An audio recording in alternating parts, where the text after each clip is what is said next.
नमस्कार दोस्तों, स्वागत है आपका एक और नए वीडियो में।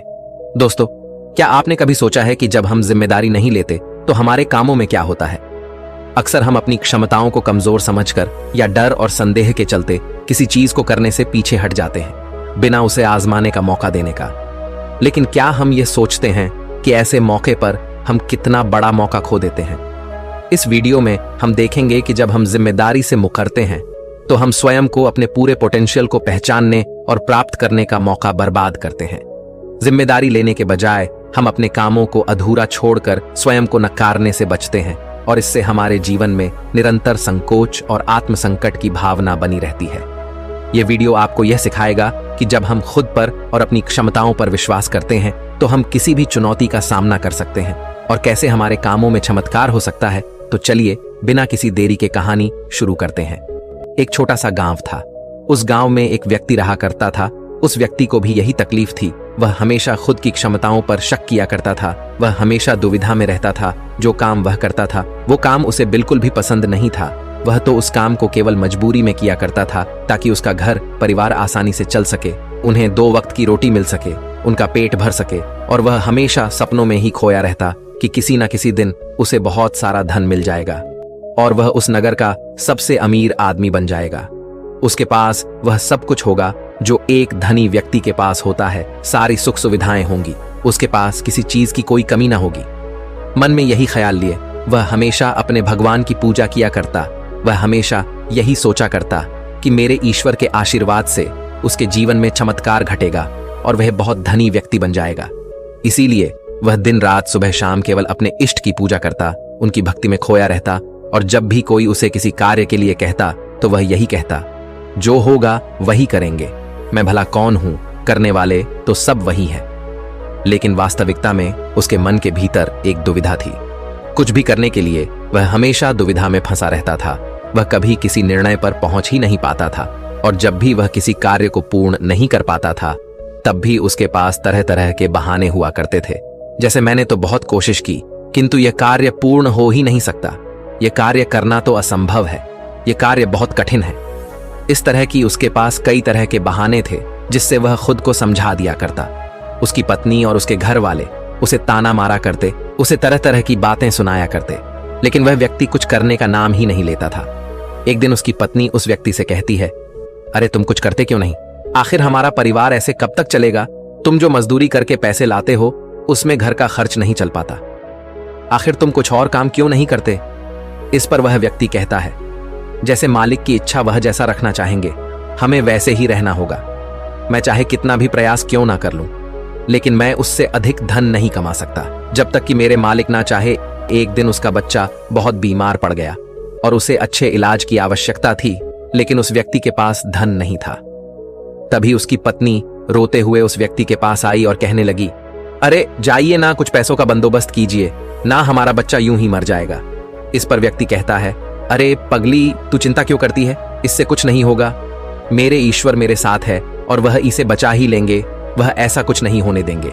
आखिर मैं उनकी इतनी पूजा करता हूं, दिन रात उनकी आराधना करता हूं, उनकी भक्ति करता हूं, इसलिए हमारे बच्चे को कुछ नहीं होगा, तू चिंता मत कर। अपने पति की यह बात सुनकर उस व्यक्ति की पत्नी घर से बाहर निकली और उसने हर जगह हाथ पैर मारे, हर जगह लोगों से बात की, लोगों से धन मांगा, लोगों से मदद मांगी, लेकिन किसी ने उसकी मदद नहीं की।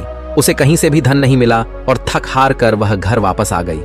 इधर वह व्यक्ति अपने ईश्वर के भजन गा रहा था, उनसे प्रार्थना कर रहा था कि वह उसके बच्चे को स्वस्थ कर दें। बच्चा पीड़ा के कारण लगातार रोए जा रहा था। उसकी पीड़ा असहनीय होती जा रही थी, जिस कारण उसका चीखना चिल्लाना और भी बढ़ता जा रहा था। काफी समय तक वह बच्चा चीखता चिल्लाता रहा, लेकिन उस व्यक्ति को तनिक भी फर्क नहीं पड़ा और अचानक उस बच्चे का चीखना चिल्लाना बिल्कुल शांत हो गया। जैसे ही उस बच्चे की आवाज बंद हुई, ये देखकर वह व्यक्ति सोचने लगा कि लगता है मेरे प्रभु ने मेरे बच्चे को ठीक कर दिया। उसने प्रभु का धन्यवाद किया और कहा, मैं जानता था आप मेरे बच्चे को जरूर स्वस्थ कर देंगे। आखिर मैं आपकी इतनी पूजा करता हूँ, आपकी इतनी आराधना करता। मैं जानता था आप मेरा साथ कभी नहीं छोड़ेंगे। अपने बच्चे की आवाज ना आती हुई देख उसकी पत्नी उस बच्चे के पास पहुंची और जोर से चिल्लाकर उस बच्चे को उसने अपने गले से लगा लिया और जोर जोर से रोने लगी। तब जब उसने यह सब देखा तो उस व्यक्ति को यह एहसास हो चुका था कि उसके भगवान ने उस बच्चे को नहीं बचाया था। बल्कि अब उसका बच्चा इस दुनिया में नहीं रहा। और जब उसे एहसास हुआ तब उसे बहुत गहरा धक्का लगा। उसे यह समझ नहीं आ रहा था कि आखिर यह कैसे हो सकता है। वह तो अपने प्रभु की इतनी भक्ति करता है, इतनी आराधना करता है, फिर आखिर यह सब कैसे हो गया। उसके मन में ऐसे कई प्रकार के प्रश्न उत्पन्न हो रहे थे और उन प्रश्नों को लेकर वह यहां वहां भटकता रहा। और ऐसे ही कई दिन बीत गए। दिन के बाद हफ्ते और हफ्तों के बाद महीने बीत गए, लेकिन अब तक उसे उसके प्रश्नों का कोई उत्तर नहीं मिला था। जब भी किसी से इसके बारे में बात करता तो हर कोई उसे केवल एक ही जवाब देता कि लगता है तुम्हारी भक्ति में कोई कमी रह गई थी, शायद इसी कारण ईश्वर ने तुम्हारी नहीं सुनी। लेकिन उसे किसी की बात पर कोई यकीन नहीं था। उसे उस जवाब से कोई संतुष्टि नहीं मिल रही थी। वह अपने बच्चे को खोने के कारण बहुत तकलीफ में था। मन ही मन वह पूरी तरह से टूट चुका था। एक दिन वह किसी मार्ग से होता हुआ कहीं जा रहा था, लेकिन तेज धूप के कारण वह एक पेड़ की छांव में बैठ गया और वहां पर बैठकर अपने बच्चे को याद करके जोर जोर से रोने लगा। उसी मार्ग से एक साधु होकर गुजर रहे थे। उन्होंने जब उस व्यक्ति के रोने की आवाज सुनी तो वह उसके पास पहुंचे और उस व्यक्ति से कहते हैं, क्या बात हो गई? आखिर तुम इतने जोर जोर से इस तरह रो रहे हो? क्या कोई संकट आ पड़ा है? आखिर क्या बात है, मुझे बताओ। इस पर उस व्यक्ति ने अपनी सारी बातें उन साधु को बता दी और साधु से कहता है, हे गुरुवर, आखिर इसने मेरी क्या गलती है? आखिर मैंने क्या किया? मेरी पत्नी मुझे मेरे बच्चे की मौत का जिम्मेदार ठहराती है। आप ही बताइए, भला मैं अपने बच्चे को क्यों मारना चाहूंगा? मैं तो बस ईश्वर से उसकी सलामती के लिए दुआ मांग रहा था। तो क्या मैंने गलत किया है? तभी उन गुरुवर ने उस व्यक्ति से कहा, यदि तुम्हारे बच्चे को इलाज मिल जाता तो क्या वह ठीक हो जाता? इस पर वह व्यक्ति कहता है, हां, अवश्य ठीक हो जाता। तभी वह साधु उस व्यक्ति से कहते हैं, तो आखिर तुमने इलाज क्यों नहीं करवाया? इस पर व्यक्ति कहता है, गुरुवर, मेरे पास इतना धन नहीं था कि मैं उसका इलाज करवा सकूं। तभी गुरुवार उस व्यक्ति से कहते हैं, तुम्हारे पास धन क्यों नहीं था? तभी वह व्यक्ति इसका जवाब देते हुए कहता है, गुरुवर, जहां मैं काम करता हूं वहां पर मुझे बहुत ही कम तनख्वाह मिलती है और इससे मेरा घर बड़ी मुश्किल से चल पाता है। ऐसे में मैं भला अधिक धन कहां से जोड़ सकता हूं? तभी वह व्यक्ति से कहते हैं, यदि तुम्हारी बच्चे की मृत्यु धन ना होने के कारण हुई है तो तुम ईश्वर को क्यों दोष दे रहे हो?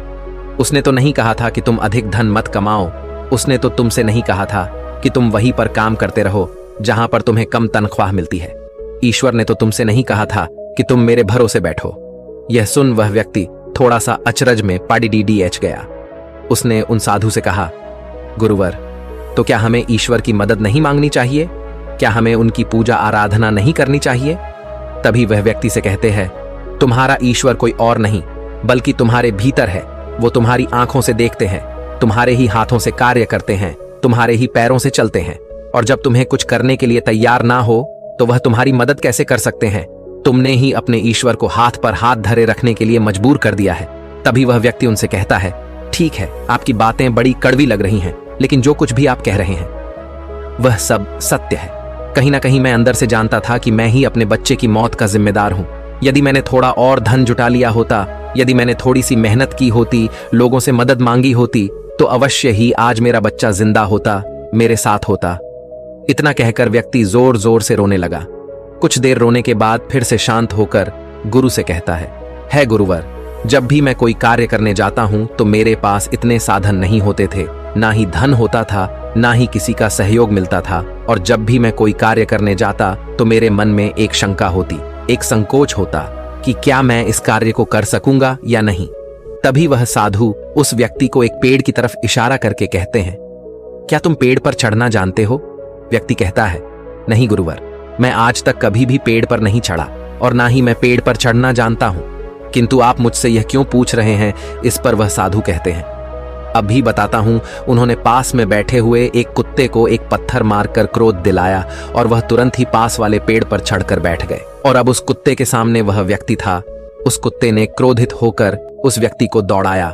उस व्यक्ति को कुछ समझ नहीं आ रहा था, वह बस तेजी से भागता जा रहा था। तभी उसे अचानक एक पेड़ नजर आया।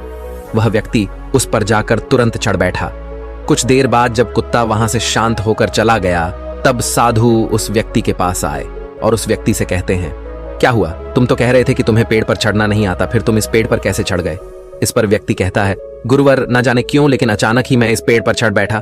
मैं नहीं जानता यह मैंने कैसे किया, लेकिन मुझे अपनी जान बचाने के लिए यह करना ही पड़ा। इस पर वह साधु तो मुस्कुराने लगे और उस व्यक्ति से कहते हैं, मजबूरी व्यक्ति से सारे काम करा लेती है, फिर चाहे वह उसे कार्य पसंद हो या ना हो। जब तुम्हारी जान पर बन आई तो तुम इस पेड़ पर चढ़ बैठे। आखिर उस वक्त तुमने अपने ईश्वर को क्यों नहीं याद किया? तुम्हें उन्हें अपनी मदद के लिए क्यों नहीं बुलाया? तुम चाहते तो वहीं पर बैठकर अपने ईश्वर को याद कर सकते थे, उन्हें अपनी रक्षा के लिए बुला सकते थे, लेकिन तुमने ऐसा नहीं किया। तुम अपनी जान बचाने के लिए उस पेड़ पर बड़ी सरलता से चढ़ गए, क्योंकि बात तुम्हारी जान की थी। लेकिन जब तुम्हारे बच्चे की जान दांव पर लगी थी, तब तुम ईश्वर से आराधना कर रहे थे, उनसे प्रार्थना कर रहे थे कि वह तुम्हारे बच्चे की जान बचा ले। तुम अपने जिम्मेदारी से भाग रहे थे, पर अगर तुम उस जिम्मेदारी को निभाते तो आज हालत कुछ और होते। उन साधु की ऐसी कड़वी बातें सुनकर व्यक्ति मन ही मन और दुखी हो गया।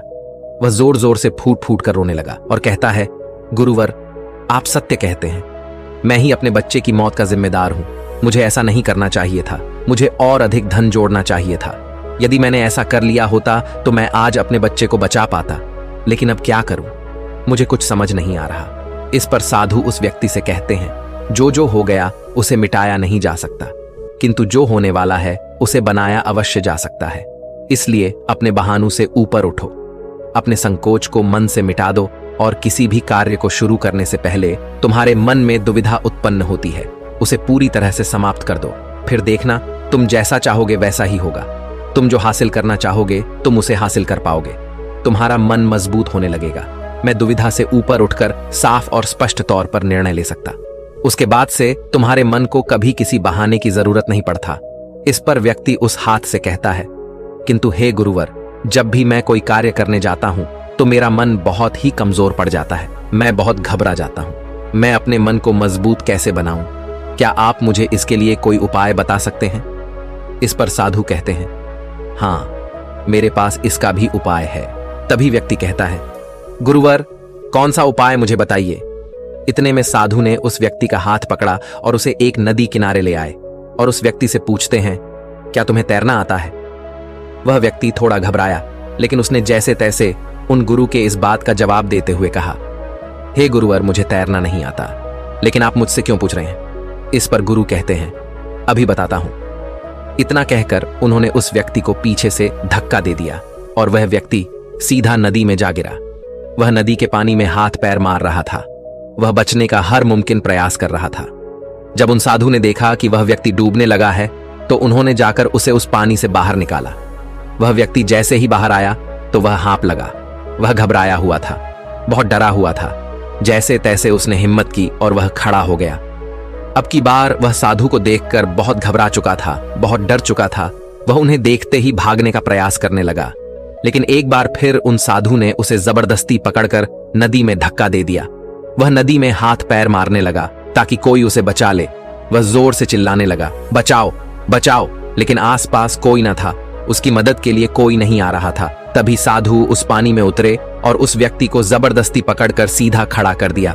उस व्यक्ति ने पाया कि उस नदी में पानी केवल उसके कंधे तक ही आ रहा था।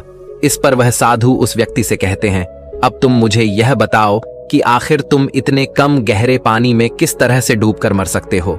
यदि तुम चाहते तो सीधे खड़े होकर इस परिस्थिति का सामना कर सकते थे और तुम्हें यह भी एहसास हो जाता कि इस नदी में पानी केवल तुम्हारे कंधे तक ही है और तुम्हें इस तरह से इतनी मेहनत करने की कोई आवश्यकता ना पड़ती।